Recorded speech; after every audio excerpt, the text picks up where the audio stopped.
This is Hall County Sports, brought to you by Green Ford on Browns Bridge Road in Gainesville. Check out the latest deals. Remember, when you go Green Ford. By Mountain View Auto Repair, a full-service shop for all of your automotive needs. Call Danny at Mountain View Auto Repair, 770-535-7278. And by McKelvey Road United Methodist Church. Visit us on McKelvey Road in Oakwood. With 3 worship services, Kids Town, and adult small groups, McKelvey Road United Methodist Church, dedicated to transforming the world through the good news of Jesus Christ. Hello again, everybody. Welcome to another edition of Hall County Sports Television. I'm your host, Gary Glenn. On this show, we're going to cover high school baseball as well as the retirement of one of the true icons, the legend in the local wrestling community. But first of all, we're going to talk soccer. West Hall Spartan boys lost a tough physical match with Gainesville recently. It was 3-0 in the battle of 3A and 5A top 10 ranked teams. Ricardo Gomez had 2 goals and an assist on the other in the win for GHS. The Spartans earlier this season, though, had taken the championship of the Northeast Georgia Mountains Cup under new coach Tim Gale, who joins us now in the studio. Tim, first of all, thanks for coming in. Sure. Appreciate you taking the time. Now, tell me about that. About you were a JV coach over at West Hall and have coached rec league soccer for many years and so forth. So what got you? Because I know you're, by the way, folks, he's also Dr. Gale, who is the chorus teacher at both Johnson and West Hall. That's a pretty full plate. So what possessed you to take on the head coaching job as the soccer coach at West Hall for the boys? Well, I have been doing soccer for a good while with rec, like you mentioned, and also select an academy at LSA and for some years, and I've enjoyed soccer. Coached the middle school girls for 2 or 3 years. Enjoyed that a lot. Also helped out some with the boys there. But then this last year I was asked to help out with JV. The JV boys had a very, very fine season last year. And Andrew McCain was the head soccer coach, boys soccer coach last year, and he had to step down. He's very busy with his IB program at West Hall High School and said, I just need some more time with IB. So anyway, I applied for the job, found it was open, applied, and here I am. So doing the varsity job now for the boys. And so now you're also involved with, as you said, you were the JV coach, so at least you knew kind of some of the faces and you were familiar with those, Tim. I was, of course, more familiar with JV than the varsity boys, but exactly. And it helped a lot to know what was coming up and who we could maybe pull up to help out. We did lose a good number of seniors last year, and a good number of them were midfielders, and that's where we're working right now. We're trying to get our midfield strengthened up and find out who's playing well together, and hopefully we can find that magic connection soon, so when we get into region play starting tomorrow night, we'll be ready to go. You talked a little bit about your coaching background. How did you get involved in the sport of soccer at the very start? Did you have a player's background? I played in high school a couple of years, junior and senior year in high school. At that time, and I'm old enough to know that our training wasn't very good at that point in time. But we had a good team, though. We played well together. So I played midfield back in high school. And then I didn't play for a number of years. And then my children got involved in soccer, my daughter, who's now playing at Piedmont. And I started rec coaching at LSA and then coaching with LSA at the other levels too, academy, and then eventually select. And so I just kept my involvement, kept my love, got my coaching license, I've loved it, and here I am. So did you have to ask permission from your family to get involved as being a head coach? Because I remember when I was coaching, I had to ask permission from my wife, Jill, when they asked me to help coach the football team at Johnson. Actually, that was one of my main concerns. The JV was working out pretty well for me, and I had been coaching. Yeah. So it wasn't something new to my family. But when I got the head job, I said, look, it's going to require some time and some effort, and what do you think? So my wife, Laura, said, yeah, go for it. So I had their support. Tim, when you become from an assistant head coach, you get involved in, and a lot of it is paperwork and details and that kind of stuff, and that's a tremendous drain sometimes on you a little bit, huh? It can be. I'm getting used to it. I'm working out the kinks in my own system of filing, keeping records and everything. So we are working to do that and trying to keep organized so I know what's the next game and what the next move is, what a team needs to work on, and so all those details are coming together. Now, let's talk a little bit now about the team, about the season so far. It's been a good season for you. As I said, you lost one to Gainesville, but of course they're in 5A and they're in the top 10 ranked as well. But you did win the Northeast Georgia Mountains Cup, and it was in a tight battle with North Hall. Tell me about that game. It was. I felt like we were pretty even with them. I felt like we had good chances to score in that game, and we came up a little short on getting the scores we wanted to. But there was a free kick that was offered, and we had a fine kicker, Omar Castillo. Sent a wonderful ball, curved it in the top right 90. Love that. And that was the end. That was the only score of that game. So it was a very tight game. You're right, and it was a good game. North Hall's got a good team, and I don't know if we gained character that game. I hope we did gain some character that game and found out who we were about. But we knew we had a long ways to go. Even after that win, we knew we had a lot to learn, a lot of playing, a lot of improvement in our team to come up for region play. Well, let's play that game a little bit and fill in the blanks for me, Coach. We're pretty good at this, but in order for us to make a run in the playoffs, we got to get better at this. That's right. Well, we have a good defense. Most of our defense is back from last year, and that's been very helpful. We've been very, very solid defense. We do have some injuries. Got some guys nicked up. We do have some guys we brought up from JV. They're good players, though. We hope that they'll be able to step in and help out when the injuries are there. But they're playing well. We do have great strikers. We have a lot of guys from last year's team on the team, so we have potential there for scoring. We do have to control and win the midfield, and that's what we're working the hardest to get. So we're working on practice today. We'll be working on midfield to get ready for tomorrow night's game. Do they call you Doc or do they call you Coach? They call me Coach. I mean, that'd be confusing. I think they wouldn't know what to do with that. They wouldn't know exactly. Right. Well, Tim, thanks for coming in. Appreciate your time, and good luck to the Spartans for the rest of the soccer season. Stay in touch, okay? I will. All right. Tim Gale, coach of the West Hall Boys soccer program. Local baseball is heating up. That story in just a moment.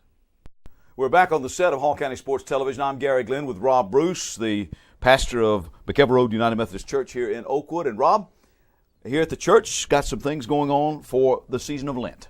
That's right, Gary. Lent is an interesting time of the year. You know, we hear people always talking about wanting to give up stuff, but it's usually self-serving, I hate to say. They'll give up stuff like Brussels sprouts because they don't like them. Our sermon series, starting on Wednesday, March 5th, will be about giving up things we ought to be giving up, like expectations or control or enemies. And we invite you to join us starting Wednesday, March 5th on through Easter, April 20th, for our sermon series entitled Giving Up Brussels Sprouts. We hope to see you. All right, Rob, sounds good. We'll see you in church on Sunday. Okay, Gary, see you later. We're back. I'm Gary Glenn. This is Hall County Sports. The Gainesville baseball team, after 3 straight dominant shutout wins over Class 6A schools to open the season, lost a 12-2 decision at 6A Mountain View. Now, the 5A Class Red Elephants tried to get back on the winning track this past Monday at home with Alpharetta, another 6A squad, and Hall County Sports was there. And it was a good outcome for the Red Elephants tonight. As you can see behind me on the scoreboard, they beat the Raiders of Alpharetta 4-2. The Red Elephants go to 4-1 on the year, and they drop the Raiders to 3-5. Chandler Newton went 6 innings to pick up the win, and Sims Griffith came in from shortstop to finish things off. He got the save. Let's go take a chat now with the coach, Jeremy Kemp. All right, Jeremy, kind of a weird game in some ways and kind of sloppy in ways, and they even got a run on a ball call that I thought was an out, but I guess that's baseball, huh? Yeah, it is. He had been warned, I guess, a couple times by the umpire to stop. I guess he didn't stop on that particular one. I didn't see it, but I thought he stopped. But, you know, that's the way it goes. And he did a good job. Chandler had a great game, especially battling back. In the 5th and 6th, he was the best he looked all day. So, you know, he did a good job battling for us. We talked about losing that game on the road. Was it sort of bringing you down to earth a little bit there? Yeah, it did. It was humble pie for all of us. Everybody needs some of that every now and then, and we got some, and the guys are working hard, and we didn't lose that game because of lack of effort or anything. We just didn't make plays, and they hit the ball. Mountain View was better than us that day, but you know, it's something I think that eventually we're going to benefit from. You know. To come back from that kind of game, at least, although maybe it was sloppy in places, you got the W, huh? You got the win. The win always feels good. You know, I wish we could do some other things different, but at least we're working on those things, and we see a lot of areas we can improve in. So. But you're deep in pitching, and your defense is pretty good, and that bails you out of some situations. It does. We have to hit the ball a little bit better than what we've been hitting. So we're going to continue to work on that and continue to work on base running. That was kind of a little bit of an issue for both teams tonight. So. Yeah. Well, we'll be back in touch, I'm sure, with the rest of the way. Good luck to the Red Elephants, okay? Appreciate it, Gary. Also have a chance to talk with the winning pitcher, Chandler Newton, tonight. It was kind of a struggle a little bit, Chandler, in a lot of ways. I mean, you gave up 7 hits, but you pulled out a win. So how were you looking at the game? I mean, you have a habit sometimes of giving up some hits, but you keep getting out of jams. And I guess your defense bailed you out in a lot of ways. Yeah, they do. They do a great job. You know, with the picks, with the bases loaded, we had through behind picks. Sims caught it from the shortstop position, and I think that was the play of the game. We all think that was the play of the game because it got a sense of urgency for me. You know, to do. You know, let's get this thing rolling, and consistency struggles with me right now. And but I'm a decent enough pitcher to get myself out of jams, and I know what pitch to do to get myself out of jams, but I need to start doing that first, the second and third inning. Even though you didn't play particularly well tonight as a team, but you still got the W. Yeah. And that's something too. Yeah, I mean it's good being good, because you can win these games like that, but we're not satisfied like that, because when we play a playoff team, that's not going to happen. Play somebody good. Yeah, we play somebody good. They're just those runs or those people on base, those little dink hits. They're gonna capitalize on that, and we have to do a better job hitting, putting the ball in play, and we have to do a better job with consistent pitching and consistent defense. And I think when we get that, then we'll start rolling. Then we'll start playing real baseball. All right, Chandler. Thank you very much. Appreciate it. Good luck the Thank rest you. of the way. All right. Again, though, the final 4-2, Gainesville over Alpharetta. Another local legend retires from coaching. That story when Hall County Sports continues.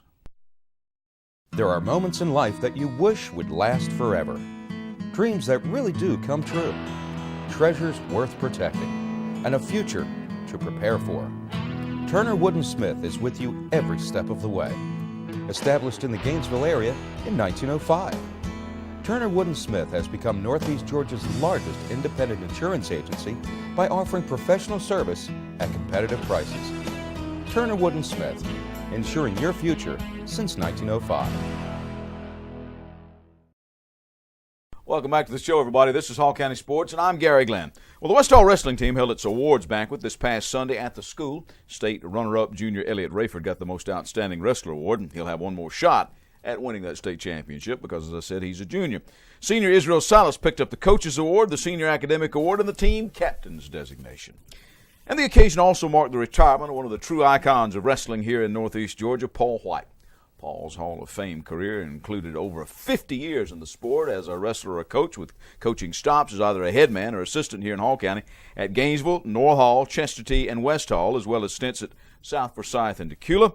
He wrestled in his school career and also in college at Chattanooga, Tennessee Chattanooga, and at the Citadel, where he was also an assistant coach. He's the Southeastern section leader of the National Wrestling Coaches Association and the president of the Georgia chapter of the National Wrestling Hall of Fame, of which he is also a member. And we bring to the show now Coach Paul White, an old friend of mine, and I started totaling up, and they asked us to write some notes and stuff, Paul, and I started thinking, I said, we've probably known each other for 30 years or more now. At least. I think the first time I remember you was when you were working. I was a football wrestling coach at Gainesville High, and you were doing film in the press box one night, and I think we met. So that's been over 30 years, Gary. Wow, the time gets away, doesn't it? Huh? When you think back on in your career, what actually got you started in the sport of wrestling, Paul? Before we talked a little bit before we turned the cameras on, and you were a schoolboy in grammar school, really. I grew up on Lookout Mountain, and Chattanooga has a strong tradition in wrestling, and it was incorporated in our PE classes in grade school. And you took a unit of wrestling and a unit of basketball, and we were introduced very early, and I think at the age of 10, I began competing in the tournament there at the school and then smaller tournaments. So I found out pretty quickly I was probably going to be more successful at wrestling than basketball. So that's how I got started.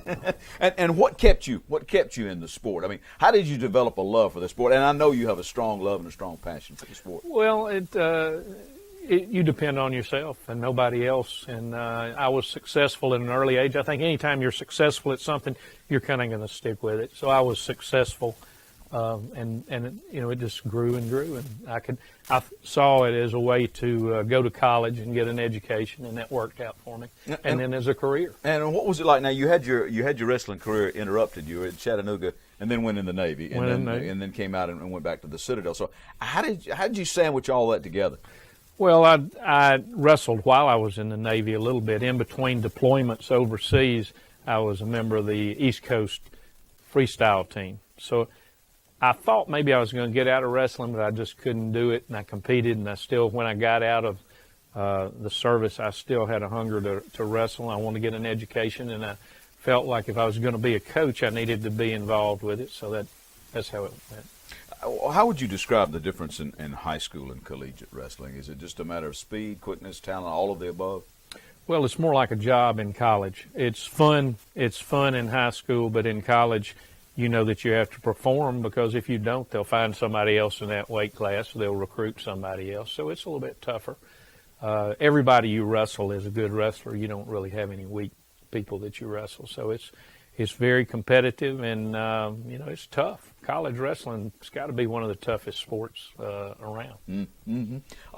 Now, so you get out of the service and you get your job and you become an assistant football coach and a head wrestling coach here in Hall County at the City of Gainesville school system. Now, how did that go? How did you get the job and so forth? Bobby Gruen, the late great Bobby Gruen, called me up and wanted to interview me. My college coach said there's a job open in Gainesville, and I said, well, great, I love Florida. I'd like to interview there. I had never heard of Gainesville, Georgia, so I looked it up on the map, and at spring break my senior year, I came by and talked to Bobby Gruen, and he hired me. So as an assistant football coach, I was surprised he hired me as a varsity assistant coach, because I had not stepped on a football field in 9 years, and I had played high school football, but he decided he wanted me to be a varsity coach instead of a JV coach. I think it was so he could keep his eye on me. So well, that's how that happened. You know, I guess though the first time I really became acquainted with you as a wrestling coach for any length of time was when you were at North Hall, and you had a long tenure at North Hall. Some great memories, I'm sure, with the Trojans. Great. That was the longest tenure I had, and just some great kids, and we had some great teams. I wish they had the dual meet state championships back then, because we were always a stronger dual meet than a traditional meet team. We had several undefeated seasons, and that's one of the things you look back and say, man, I wish they had that dual meet state championship, because we were pretty tough back then. But probably the biggest thing that happened up there was my acquaintance with Jim Lofton, and he came in and made not only our wrestling team better, but every team we had. North Hall was kind of the weak sister around till he got there, and then all of a sudden those athletic programs started picking up, and it was directly attributed to Coach Lofton being the athletic director and supporting all the programs. And those 7 years he was there were I would say, the highlight of my career. Well, then you go on to Decula as a head coach and spend some time with the Falcons over there, then get back in Hall County as an assistant. Just couldn't stay away from it, Paul, I guess. Well, and you went to South Forsyth as an assistant, too. I went as an assistant, and I got to be at South Forsyth, and one of my former wrestlers was a head coach, and so then I became his assistant, Kevin Contardi, which was interesting, and he put up with me, because when you have your old coach, and he coached with me as assistant, we changed roles, so that was interesting, and that was a lot of fun. We had a lot of fun doing that, and I was ready to be an assistant coach. I'd been a head coach 24 years, so that was a good time for me. As you think back on all the things, I'm sure you've got some memories that stand out. Anything really that's up there on the gold medal status as far as memories are concerned? Well, I told the kids last night at the banquet, the trophies and the medals and all those things are terrific. And we've over the years I've had a lot of opportunity to have those trophies and medals and championships. But the relationships over the years are what you remember. The wrestlers, former coaches, assistant coaches, and working with the National Wrestling Coaches Association, I've made friends all over the United States. Lifelong friends. So those relationships you make are the most important things. And this piece of paper that you have in front of you right here, these are people that are in the Hall of Fame that you have been associated with along the way, and that's quite a list right there, Paul. Well, I was telling you earlier, I think probably I got in the Hall of Fame by osmosis. If you hang around great people, something's got to rub off on you. Something has to rub off. There are 12 of my former coaches or teammates or coaches who I've coached with in the National Wrestling Hall of Fame. I just, when I look at that list and think of those people, all of them had a terrific impact on me. So I've been very blessed to be around some of the greatest coaches and wrestlers in the history of wrestling, and that's been a high point also. Well, I know one of the things at the National Wrestling Hall of Fame, too, and I served with Paul on the board of the Georgia chapter, and one of the things that has been occupying your your thoughts and a lot of us is getting collegiate wrestling back in the state of Georgia, collegiate wrestling back in the state of Georgia. And that's kind of happening now, but we've got a program or two started. And maybe eventually, Paul and I have also gone to quite a number of the Division I NCAA wrestling championships, and we even went to another, a division, what was over in Birmingham, it was Division II. We've been together. So, first of all, how do you see the spread of collegiate wrestling in Georgia, and will we ever get an NCAA championship somewhere here in the state? Boy, that's the big question. We've got over 350 schools at Russell High School here in the state. We are sending Division I wrestlers to all around the country, to Stanford, to Oklahoma, to Michigan, all of Virginia, North Carolina State. These kids are going out of state. They're our most precious natural resource. They're leaving, and they may never come back. And we need to keep those kids in the state to be coaches and to be business leaders and that type of thing. And we're losing a precious asset by not having a Division I team. Now, they might not go to that school, but they need to have the opportunity to wrestle in Georgia. I think we missed a great chance of having the NCAA tournament in Georgia this past year because we did not have a host school that's a Division I school. So, you know, it's past time. We've got the kids in the state that need to be wrestling Division I, and my hope is that we're going to do that. Of course, I'm working with the NWCA, trying to get that. We've had some Division II, NAIA, Division III schools move in, which is great. But we need to make that step where we have a Division I team to give our kids the opportunity to compete at the highest level, and I think we would be successful very quickly because our high school wrestlers are ranked. We have very high. We have a team this year, Archer, is ranked number 6 in the nation. That's the highest a Georgia school has ever been ranked. And so we're on the upswing, and it's time to make that move, and I hope we will soon. I've asked Paul to put on his National Wrestling Hall of Fame jacket that they gave him. And Paul, I need to ask you about that too. How did it feel to be elected to the Hall of Fame? Surreal, because the members before were always people that I had looked up to, and I knew they were legends in the sport. And to be in that group was just unbelievable. You know, you think in your career, you certainly, when you start your career, don't think, well, I'm going to start now, and at the end, I'm going to be a Hall of Fame coach. So it's quite an honor, and it's a lot of fun. I had my family there. That was a big part of it. They came down from Tennessee, and they saw the group of people that showed up, and they went, "Oh, so this is what you've been doing all these years." So it was fun, and it's a very special presentation. I enjoy going every year and see my friends in coaching that come in because it's something special. Okay, we'll let him take that jacket off now because it's going to start getting hot in here and under these lights and so forth. More with Coach Paul White. And one final thing, anything you want to say to the folks at West Hall out there, your last stop, so to speak? Well, what a great way to go out. They treated me kind of like an elder statesman, and they let me do kind of what I wanted to do when I wanted to do it. I didn't go to most afternoon practices. I ran the morning practices and that type of thing. Eric Raddick and his staff over there are as good as any place in the state, and I look forward to following the kids in the program because they're on the upswing, and I know they're going to be a lot of good years for them. With all the Hall County schools, let me say that right now they're the best group of coaches that I've ever seen in Hall County. So I'm gonna have a fun time watching all these schools move up the rankings. So. All right, yeah, definitely Hall County on the upswing as far as wrestling is concerned. Paul White, thanks again for coming in, brother. Thank you. Appreciate that. All right, Paul White, thank you very much once again for coming in. I'm back to wrap up this show in just a moment.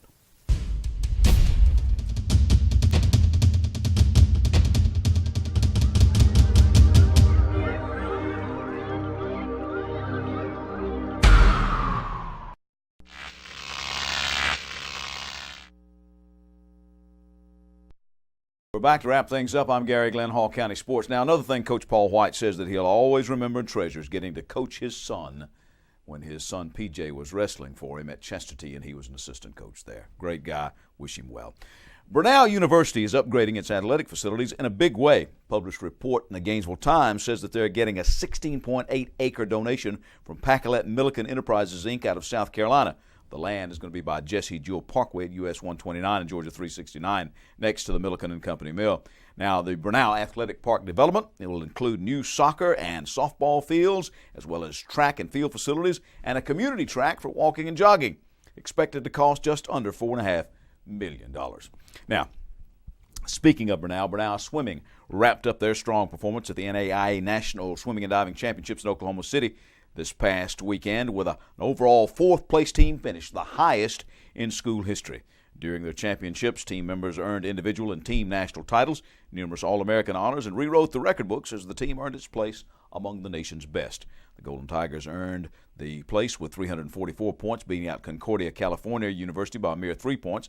They placed behind national champion Olivet Nazarene out of Illinois University, the Savannah College of Arts and Design out of Savannah, Georgia, and Oklahoma Baptist University. Freshman Courtney Hayward won the 500 freestyle in 4:58.42 to become only the second swimmer in Brenau University history to win an individual national swimming title. Hayward joins Brenau Hall of Fame member Carol Burgess-Payne as the only Brenau individual national champions in swimming. Brenau also finished second in the 800 freestyle relay. Shelby Rumpker, Mary Catherine Jabia, Michelle Billiot, and Hayward captured NAIA All-American status for their top three finish. The team also set another school record as the team finished in a fine time of 7:44.55. Hayward followed up her first individual national championship with a second one as the freshman secured a come-from-behind victory in the 400-yard individual medley in 4:30.53. With the victory, Hayward becomes the first multiple national championship winner in Brenau swimming history. All right, the success continued for the Golden Tigers. Junior Michelle Billiot captured All-American status by placing third in the 100 fly in 56.73 and also set a new team record. Talia Sola was runner-up in the 100 back in 56.15. Brenau also produced the third fastest time in the 400 medley relay, which set a new team record in prelims and gave All-American status to Sola, Jabia, Billiot, and Hayward. And then Hayward kicked off the last final session with a run-up finish in the 16:50 freestyle, beating her own team record with a fast time of 17 minutes, 2.45 seconds. Fellow freshman Sola also garnered runner-up status in the 200 backstroke, setting a school record by touching the wall in 2:01.68. Now, in addition to the team accolades, Coach Blair Bachman was honored as the NAIA Women's Swimming and Diving Co-Coach of the Year for her team's outstanding performance. She shares the honor with Scott Teeters of Olivet Nazarene University. Well, good news for the North Hall tennis teams. The Trojan girls and boys swept the championships of the Pell City Invitational in Alabama. Meanwhile, spring football practice is getting underway in various colleges and universities across the nation, and former Gainesville quarterback Deshaun Watson is one of three being mentioned as getting a strong look at Clemson as the starting quarterback job. Now, the Gainesville boys golf team, speaking of Gainesville, the Gainesville boys golf team set a team record of 270, 18 under par, in winning the Apple Mountain Invitational. The previous record was 289, one over par, so this just absolutely smashed and obliterated that mark. It was also a tournament record. Spencer Austin took medalist honors with a 9 under par 63. Lawson King was second with a 68. Jackson Bishop was in at 3 under 69. Grant Laster shot a 70. Nathan Williams carded a 73. The Gainesville girls, meanwhile, defended their title at the Spring Swing at Mossy Creek near Cleveland. Leading the way there for the Lady Red Elephants was Ashley Bishop, who shot an 83, followed by Madeline Haar at 88 and Morgan Reese at 89. We're also going to have a report on this week's Hall County Golf Championships on next week's show. And we welcome 84-year-old Bob Arendt to the Hole-in-One Club with an ace at Chicopee. He's the dad of Chicopee Woods head pro Jim Arendt. Bob also had 3 other birdies that round for a 79. Yeah, he shot better than his age. And we'll remind you again that speaking of golf, the McKelvey Road United Methodist Men's Annual Golf Tournament contested this year, April 19th at Mossy Creek near Cleveland once again. You can call Lloyd Smee at 770-967-3206 if you are interested. Proceeds will benefit the missions of the United Methodist Men. The Flowery Branch Junior Falcons cheerleading registration is getting underway. You can visit www.fljrfalcons.com for times and prices if you want to cheer for the Falcons over there. And once again, we want to thank the Times and Access North Georgia for some of the information on this show. That's our show for this week. I'm Gary Glenn. Join us next week right here for more Hall County Sports. Hall County Sports is brought to you in part by Green Ford on Browns Bridge Road in Gainesville. Check out the latest deals. And remember, when you go Green Ford. By Mountain View Auto Repair, a full-service shop for all of your automotive needs. Call Danny at Mountain View Auto Repair at 770-535-7278. And by McKelvey Road United Methodist Church.